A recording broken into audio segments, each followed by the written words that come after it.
So dito tayo ngayon nagpagas sa Mayshell. Nagpo-full tank na ako, 300 Platinum. Number? Opo, thank you po. So okay, nakapagpagasolina na tayo dito sa may Caltex ng 300 at balik biyahe na ulit tayo. Today, magpipick up nga pala tayo sa may Caloocan. Kanina may dala akong bigas pero iniwan ko na dun sa kaibigan natin para diretso na lang. Along the highway lang naman yung work niya. Kaya yun, less hassle na din. Baka mapuno ako mamaya dito eh. Marami yun. So nandito na nga pala tayo sa Lulumboy. Tara, dire-diretso na to. Gamit nga pala natin ngayon si Aerox version 1. Ito rin yung gamit natin kahapon na pumunta tayo ng San Jose City, Nueva Ecija. All goods naman, wala naman ako naging problema. Medyo nahihinaan na ako sa MDL nya pagka sa gabi. Kaya siguro sa susunod upgrade natin yun. So bali madumi pa siya ngayon, hindi ko pa siya nalilinisan kasi kagabi ang lakas ng ulan sa may San Miguel tsaka sa may Plaridel bypass. Grabe, puro putik to ngayon. Crowded na dito sa Marilao kasi late na ako nakaalis. Time check 8:37 AM. Dapat pa nga 8 AM ako aalis eh. Marami pang ginawa pero okay lang. Wala, ganun talaga. Umorder na nga pala ako ng bagong handle grip na to. Ang tatak niya RCB Nagamaki. So ipapakita ko na lang sa inyo pagka dumating na. Kasi yung handle grip na to na G-Ren, ayun pakalbo na, nawalan na siya ng grip, kaya more effort para humawak sa kanya. Pero all in all naman siya, talagang gamit na gamit lang, kaya nangangalbo na. Ang feedback ko dito sa G-Ren handle grip, makapit siya, oo, pero dadating din sa point na makakalbo nga siya. Hindi katulad sa ibang handle grip na nagpapawis at saka naglalagkit, di ba? Yung parang may pandikit, ganun. Hindi siya ganun. Talagang dumating sa point na pakalbo na siya. Kaya papalitan natin ng Racing Boy. Nabili ko nga pala tong G-Ren handle grip na sa around 100 plus pesos lang. Kaya sa quality niya, okay naman. Pasok naman sa budget. Nandito na nga pala tayo sa Marilao. May nabasa akong comment dun sa recent upload natin sa Facebook tungkol dun sa vlog natin. Sabi nung isang viewer, para daw siyang nasa street racer habang nagdadrive ako. Parang ba? Siguro nagmumukha lang siyang mabilis sa inyo dahil naka super wide nga yung point of view ng camera natin, diba? Pero mabagal lang talaga siya. Umiiwas-iwas lang ako sa mga tatawid, sa mga nagbabike.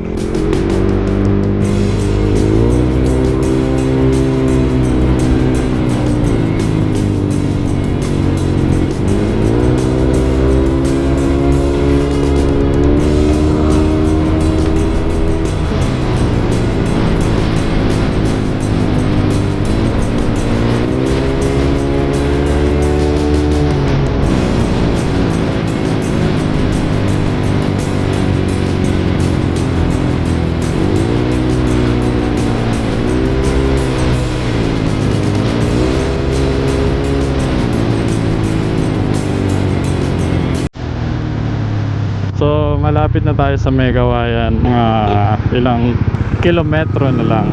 Yun, sakto tayo sa green light. Nandito na tayo sa Megawayan Aliw Complex. Uy, lubak-lubak dito. So pagkadating natin ng Valenzuela, isasalpa ko na yung silencer na to. Kasi alam nyo naman, talamak dyan talaga sa Valenzuela. Mag-iingat lang tayo. Yung dual tip ko nga pala, pinagawan ko talaga siya ng silencer. May mga nagtatanong kasi kung saan ako bumibili ng silencer. Kung galing sa Honda Click ko, binili ko yun sa Orange app. Tapos itong sa dual tip, pinasadya ko gawin kasi para mas matibay. Pinagawa ko nga pala siya kay M3 Exos. Located sila papuntang Batya, Bukawi, Bulacan. So pwede rin naman kayo magpagawa ng mga silencer sa mga muffler shop. Pasadya na lang din kayo. Okay, so nandito na tayo sa Valenzuela City. Sakto, green light. So walang ATM machine dun sa 7-Eleven na nadaanan ko. So nandito tayo sa gilid ng video. Dito na lang ako mag-withdraw. Naikabit ko na yung silencer ng Aerox natin. At ganyan, wala na siyang tunog. all goods na. Tara, balik biyahe na ulit tayo. So papunta na tayo Malinta. Dito na tayo dadaan, iwas tayo sa traffic. Uy, di tayo pinara. Meron siyang hawak, nakaabang siya dun. Tamo, yung kasabay natin NMAX, naka-silencer din. Pag nandito kayo sa Valenzuela, sunod na lang kayo sa batas nila. Kaso yung ibang enforcer, di ko rin masabi eh. Diba, sakto-sakto pagpasok natin dun eh, meron na agad. So, nandito na tayo sa Malinta, palabas na tayo ng MacArthur Highway. Nakakabit pa rin sa atin yung silencer natin. Yung mga pinamili ko, kumasya naman siya sa compartment ng Aerox. Ayun sila, nag-aabang dito oh. Tatlo sila oh. Nasaan yung panukat nila? Wala silang panukat. Ay, naiwan pa ako sa stoplight. Ako lang mag-isa dito, hindi ako umabot. Kaya mo na, pahinga lang muna ako. Ang laki ng trailer oh, papasok yan dito. May problema ako dito sa motor natin. Habang nagro-rolling ako, may narinig ako tunog parang helicopter. So yun pala, sira na yung torque drive bearing ko. So buti na lang, meron tayo extra parts sa bahay. So baka mamaya or bukas ko palitan ng bearing. Wala, natuyuan ng grasa eh. Ganun talaga. Time check muna tayo, 10:02 AM. Mamaya magpapalit na ako ng battery ng GoPro. Tapos tatanggalin ko na yung silencer na to. Kasi inaantok ako pag naka silencer eh. Diba nakakantok pag tahimik yung motor? Ewan ko kung ako lang, since nakalabas naman na tayo ng looban. So pwede na tanggalin yung silencer. Puro MacArthur naman yung daan natin eh, pamalolos na. Balikan ko na lang kayo mamaya. So palabas na tayo ng Valenzuela at mamaya tatanggalin na natin yung silencer. Tapos magpapalit na rin ako ng baterya ng GoPro. Okay, nakalabas na tayo at sisilong lang tayo sa gilid. Dun banda, gilid lang ako dito para makapagpalit ng battery at tanggalin yung silencer. So yung silencer natin sa dual tip, dalawa siya, since dalawa naman yun talaga yung butas niya. Tapos gumagamit lang ako ng isang Allen wrench. Teka, wala akong dalang basahan ngayon, kaya ito yung gagawin kong basahan para hindi ako mapasok. Yan, ganyan yung itsura ng silencer nya. So wagan lang natin. Yan, malalaglag naman yung kusa kasi pabagsak naman yung silencer na dual tip. Ay, malaglag.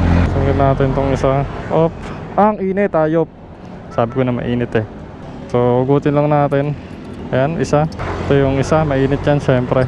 So nakuha na natin parehas. So ganyan yung itsura ng silencer ng dual tip ko. So papalit lang ako ng battery ng GoPro. Ito yung gamit kong battery, tatlo sila. So nakapagpalit na tayo ng battery ng GoPro. Natanggal na natin yung silencer. All goods na. Diretso biyahe na tayo pa Malolos. Okay, nandito na ulit tayo sa Megawayan Crossing.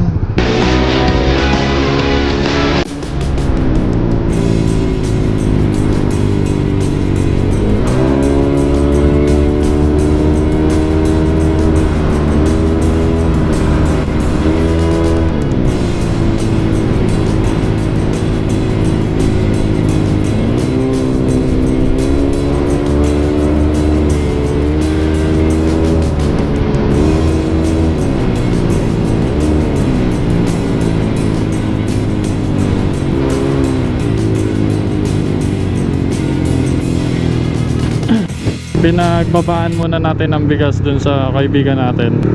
Bandang left side siya na hospital. Yan, dito. So kunin lang natin sandali yung bigas. Wait lang guys. Nakuha na natin yung bigas.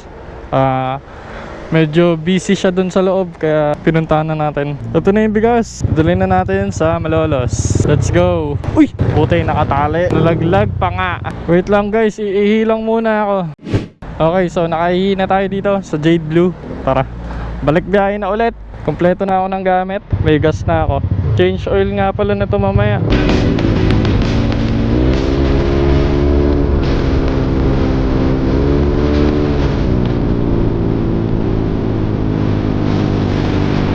Tulog tayo sa Balagtas at yun sa Sipotolier. Traffic. Buti dito gawa na yung kalsada at yung mga shoulder lanes na lang ang aayusin nila. Kasi mabuhangin oh. Delikado yan. Uy! Pasok mo dito. Nahiya pa. At lalampasan lang natin tong traffic na to. Babalikan ko na lang kayo mamaya. Nakalampas na tayo sa traffic. Dito na tayo sa Petron.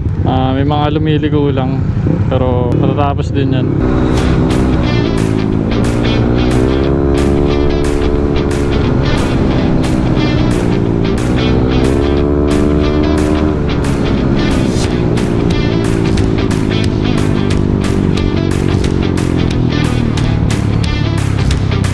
Nandito na tayo sa Tabang. Update lang natin. Time check 10:45 AM. 11 na. Ang ganda ng liko na to ah. Sakop yung dalawang linya. So nandito na tayo sa Mini Forest, sa ating tindahan.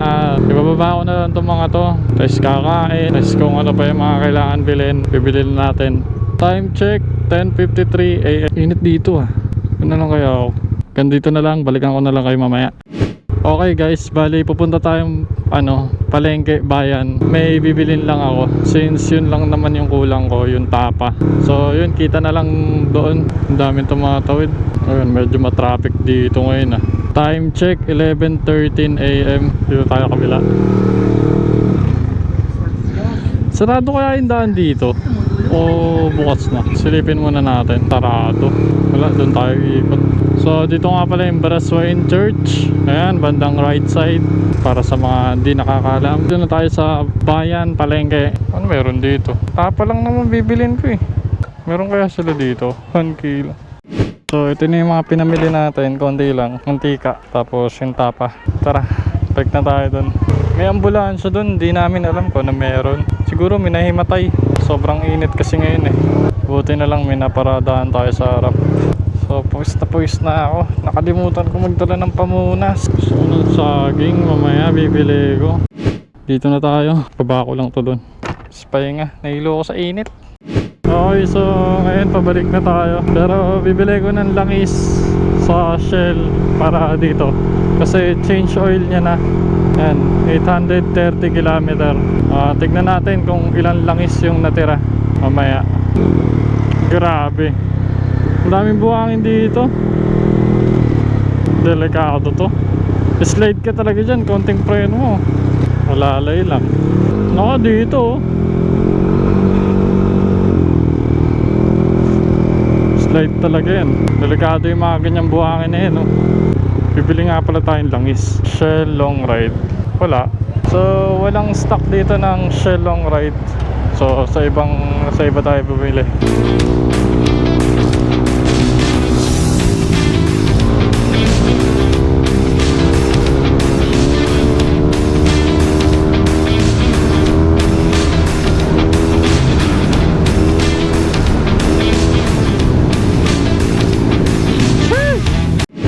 Ayan, ang ganda naman ng click na to. Kanino kaya yan? 200 po XCS. Walang expiration yung card. Magkano yung ganon? Magkano yung ganon? Sa akin sa Caltex yung rewards ko eh. Oo. Kaso wala naman pula. Sana all ganyan click.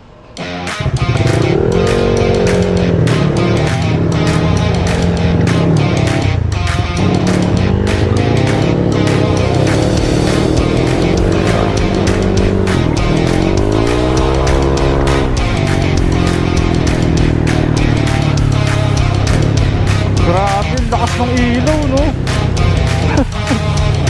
200 sakop.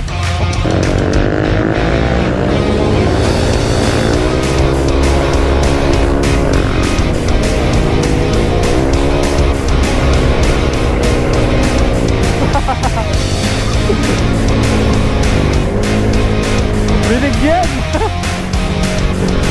Okay naman yung shock sa likod.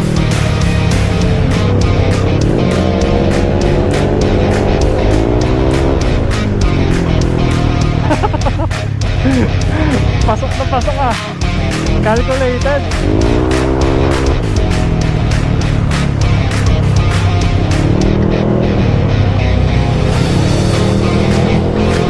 Okay na yung shock na sa likod. Di na siya matigas. Sakto na. Preno.